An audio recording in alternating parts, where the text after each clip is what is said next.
Olá, amigos e amigas. Eu vou fazer uma fala para vocês sobre o trabalho do Conselho Tutelar nos municípios e sobre o papel da rede de proteção social articulado com o Conselho Tutelar. Pois bem, o Conselho Tutelar é um órgão autônomo criado pelo Estatuto da Criança e Adolescente em 1990. O Conselho tem 5 membros, atua na defesa e na proteção de crianças e adolescentes em situação de vulnerabilidade, de risco e na prevenção dessas situações de vulnerabilidade e de risco. O Conselho é um órgão autônomo, não jurisdicional, mas que tem extrema relevância e importância na área da assistência social, da educação, da saúde e de todas as outras áreas atreladas a direitos de cidadãos estes infanto-juvenis.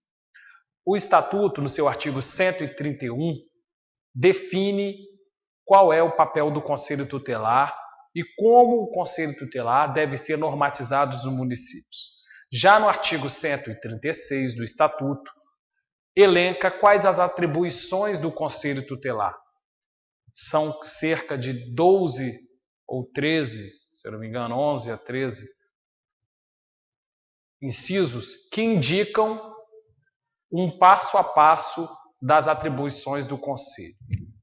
Dentre elas, uma das que não estão estabelecidas em incisos é na força de vontade do Conselho Tutelar em atuar na defesa e na garantia dos direitos de crianças e adolescentes. Muitas vezes, a ausência, a carência de recursos humanos, recursos financeiros dos municípios, fazem com que os conselheiros se sintam desmotivados. Mas esta não pode ser a premissa do Conselho Tutelar. O Conselho Tutelar precisa solicitar apoio aos órgãos parceiros, como o Judiciário e o Ministério Público, Defensoria Pública também, para que o município dê condições de proteção social às suas crianças e adolescentes. Aí que entra o papel do Conselho em requisitar serviços, requisitar que ações sejam implementadas no sentido de dar oportunidade e novas perspectivas e desdobramentos positivos para as crianças do município. O Conselho Tutelar ele tem uma função importante de articular junto com a rede territorial dos territórios e do próprio município. Portanto, nós temos os CREAS e os CRAS que fazem um trabalho em conjunto com o Conselho Tutelar no sentido de monitorar a família, de monitorar questões de vulnerabilidade, e o Conselho tem um papel de indicar quais são essas vulnerabilidades e as famílias que mais necessitam de apoio socioassistencial e de um atendimento diferenciado do poder público.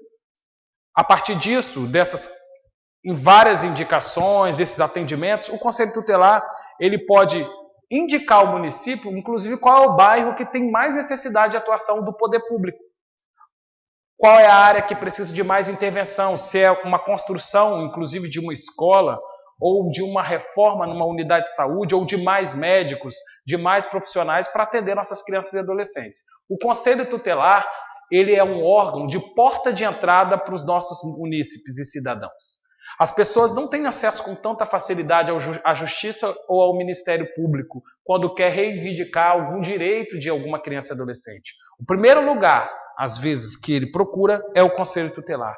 Então, o Conselho Tutelar precisa estar preparado para acolher essas pessoas, acolher as demandas e dirimir essas demandas de acordo com a competência de cada órgão. O Conselho pode indicar ações tanto para a Defensoria Pública, para o Ministério Público e para o Judiciário. O Conselho Tutelar não é o bicho-papão que várias pessoas pensam que é. Pelo contrário, o Conselho ele é um órgão de garantia, como eu já bem coloquei, e ele faz um papel de proteção articulado com serviços da área de proteção social. Então, nós temos o acolhimento institucional, o Conselho Tutelar. Quem é que encaminha para o acolhimento institucional? Quem determina o acolhimento institucional? A autoridade judiciária. Ah, mas o juiz não trabalha de madrugada, ou não consegui fazer contato com o plantão judiciário. Como é que eu faço? O Conselho Tutelar, no artigo 93, ele dá autonomia à casa de acolhimento, à instituição de acolhimento, em receber a qualquer momento, mesmo sem análise judicial, uma criança e adolescente em extremo risco, que nós chamamos de caso de emergência e urgência. Uma criança pode ser encaminhada para acolhimento institucional, desde que seja fundamentado e com motivo extremamente justificado. O acolhimento institucional deve se lembrar que é a última alternativa a ser adotada pelos conselheiros tutelares.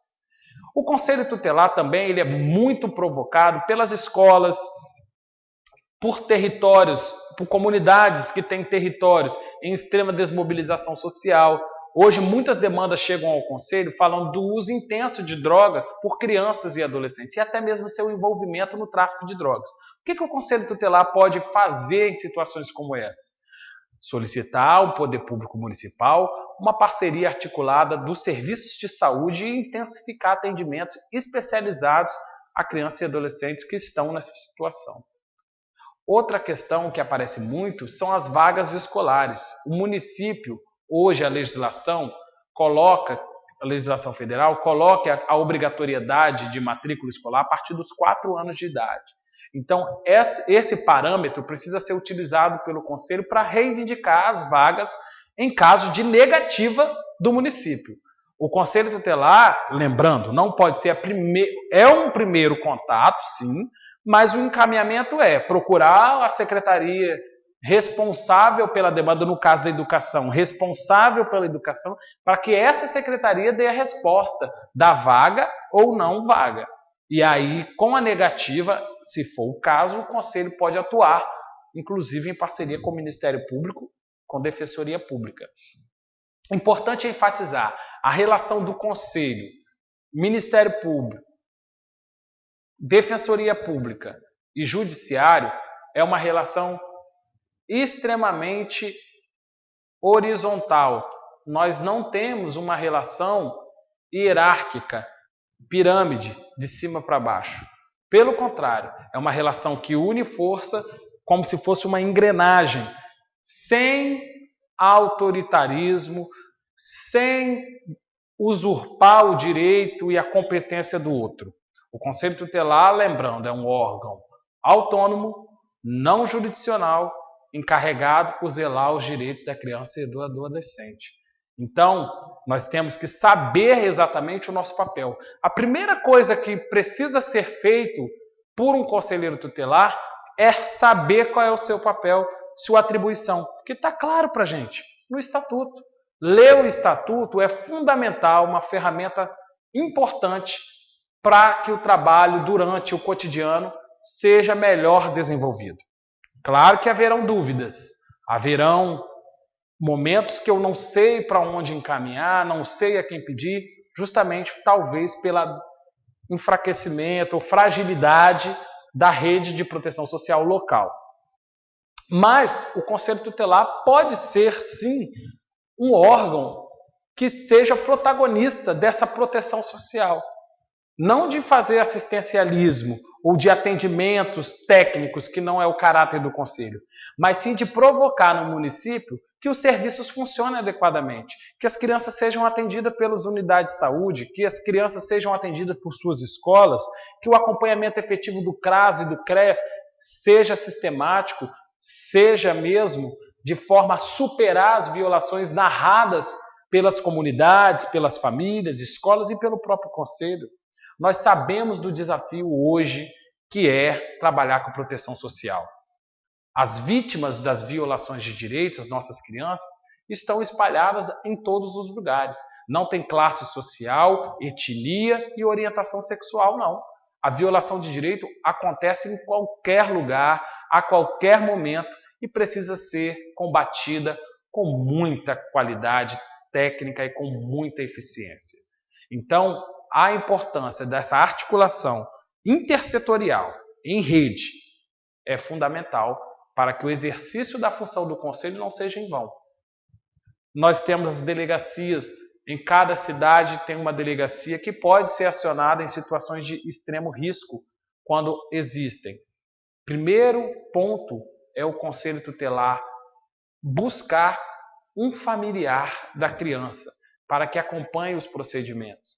O conselho, na sua organização interna, precisa dividir essas tarefas quando exigir uma diligência mais completa, uma atuação mais eficaz do conselho, que não só dentro da sala de atendimento.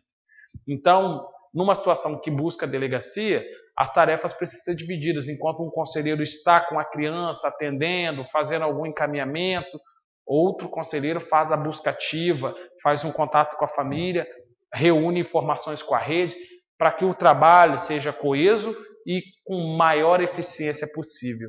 E um detalhe, buscando evitar a revitimização da criança, principalmente em casos de violência sexual. Não vamos ficar sempre perguntando, porque a criança chega no conselho, conta para você, aí conta para o delegado, conta para o assistente social, para o médico legista, para a professora. Então, a cada momento que essa criança conta sobre a violência sofrida, é um trauma na vida dela. E às vezes a história pode ser até recontada de outra forma.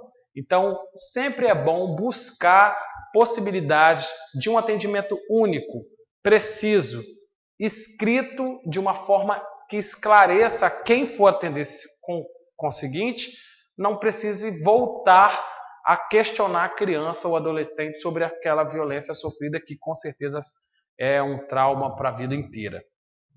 O Conselho Tutelar também pode atuar de uma forma bacana, uma sugestão que eu dou, em parceria com as unidades de ensino. A escola hoje é um equipamento muito importante na nossa rede. Nós temos as escolas como parceira porque podemos ter várias situações indelicadas, mas o único equipamento que todos os dias estão com as crianças, na maioria das vezes, é a escola. Então a escola precisa ser parceira do Conselho Tutelar. Buscar essa parceria é importante, até mesmo para o trabalho do Conselho fluir. Criar essa estratégia de articulação com a escola é fundamental. Um dos pontos que eu indico é trabalhar a questão da evasão e das faltas escolares, buscando a escola como parceira e contribuindo para a sociedade para que esse número de faltas e evasões diminuam. Isso pode envolver outros atores do sistema de garantia de direito, Ministério Público, Defensoria Pública, o CRAS, o CREA, Unidade de Saúde, todos articulados de uma forma a voltar com a criança para a escola. Um ator importante neste processo de retorno à escola é a família. A família é a responsável de fazer com que a criança ou adolescente frequente o espaço escolar, se desenvolva de forma pedagógica e acompanhe, sobretudo, o andamento do filho durante o ano. Outro ponto bacana que a gente não pode deixar de falar, preciso comentar aqui, é a organização interna do Conselho Tutelar. É preciso ter registros cotidianos do que se faz dentro do conselho, quem que eu atendi, quem que o colega atendeu, o que se disse, organizar os procedimentos, os processos internos, ou como prefiro falar, de forma a encontrar esse registro daqui a 1 ano, 2 anos, sistematizar as informações que chegam ao conselho, denúncias, quantas denúncias desse assunto, quantas denúncias daquele assunto, da onde vem essa denúncia, quem é que manda essa denúncia, qual bairro está essa denúncia. Então, essa sistematização precisa ser feita pelos conselheiros de forma organizada, de forma a contribuir com os registros e até mesmo um ponto importante apontado no Estatuto, no artigo 136, de assessorar o poder público na formulação de políticas públicas para o público infanto-juvenil. Essa formulação de políticas públicas, a partir dos registros do Conselho Tutelar, indica aonde que tem falhas na gestão municipal.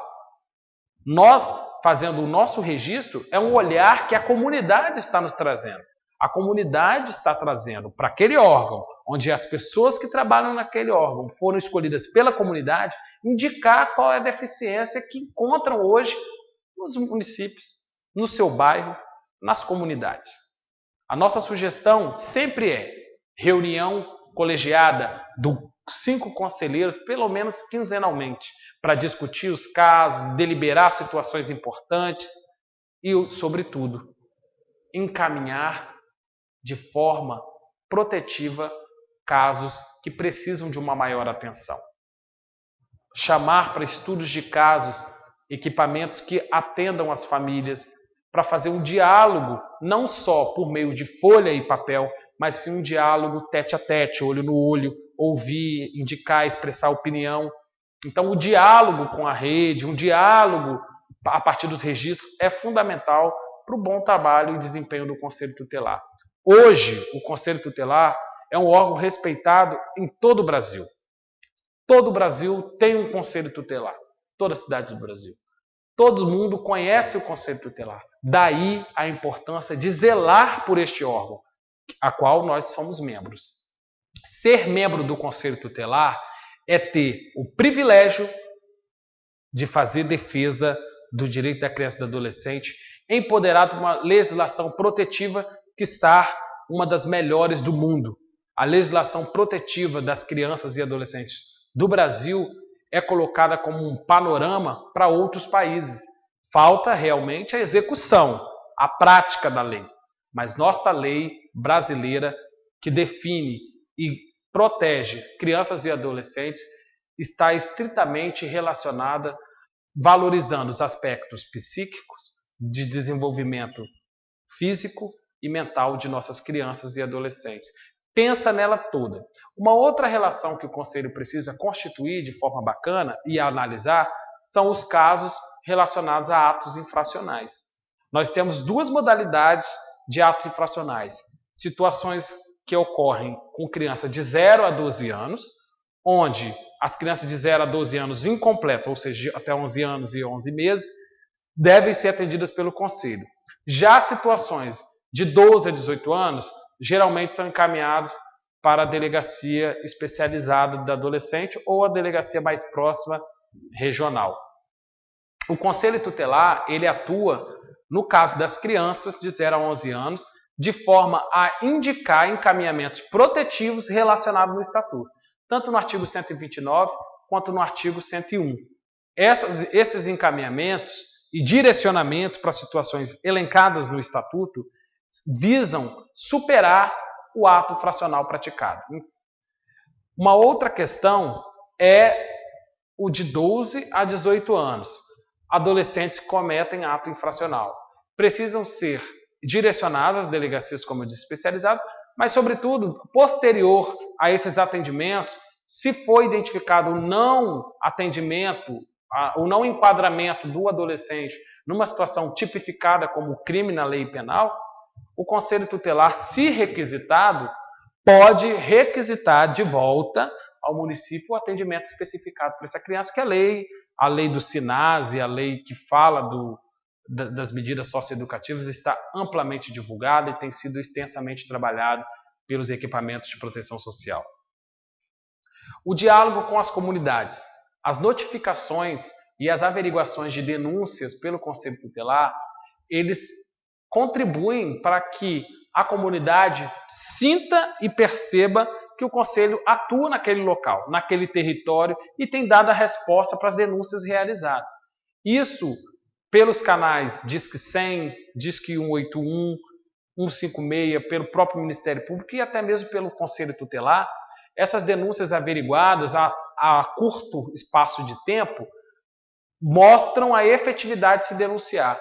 Às vezes, um número de denúncias aumentam no Conselho, não é porque tem acontecido muita coisa, é porque as pessoas confiam no trabalho do Conselho, percebem que o Conselho tem buscado averiguar situações e aí vão se fazendo mais denúncias, vão se fazendo novas informações de praxe, buscando o atendimento com qualidade, um atendimento que indique proteção social, que indique um encaminhamento bacana para aquela situação. O Conselho Tutelar, ele pode, de forma legislativa, que está incluído na legislação, né, de forma assim muito segura, atuar da melhor maneira possível e utilizar e requisitar os serviços públicos do município. E nessa ausência de serviços, nessa ineficiência do município, articular com o Judiciário e o Ministério Público ações contundentes para que aquele direito da criança seja respeitado, seja reparado e o município dê a sua parcela de contribuição. O Estatuto já diz, é dever da família, da sociedade e do Estado proteger nossas crianças. Então, a criança nesse jogo, nesse meio, não é um jogo na verdade, nesse meio é um patrimônio coletivo. Quando você coloca 3 importantes instituições para proteger um indivíduo, uma criança, um adolescente, um sujeito de direito, está reconhecendo a importância que se tem nesta caminhada. Então, o patrimônio social coletivo, que eu costumo dizer, é esse trabalho articulado em rede, um trabalho que não é meu, não é seu, não é dele, é de todo mundo, em prol de um único objetivo: fazer com que direitos sejam garantidos às nossas crianças e adolescentes, que muitas vezes não conseguem, dialogar, expressar o que sente, o que precisa. Então, o adulto ainda está neste papel de falar pela criança, mas também precisa dar ouvido ao que a criança tem a dizer. A criança pode contribuir muito mais com o atendimento falado seu do que outro encaminhamento. Às vezes é a criança que vai dar o direcionamento de qual encaminhamento pode ser adotado. Hoje, nós temos várias ferramentas de forma a monitorar situações de violações de direito. Então, um computador ele é uma ferramenta importante para o trabalho do Conselho. Se bem utilizado, a gente tem retorno bem bacana sobre o que a gente pode apurar. O registro, a sistematização, a denúncia, se voltou aqui ano passado com uma história, esse ano volta com outra, se eu estou sistematizado e registrado, não vai me enganar, não vai passar batido. Então, hoje o Conselho ele pode contribuir com as nossas famílias, com o público infanto-juvenil, porque é o seu papel. O principal papel do Conselho é esse: contribuir de forma protetiva com crianças e adolescentes em situação de risco.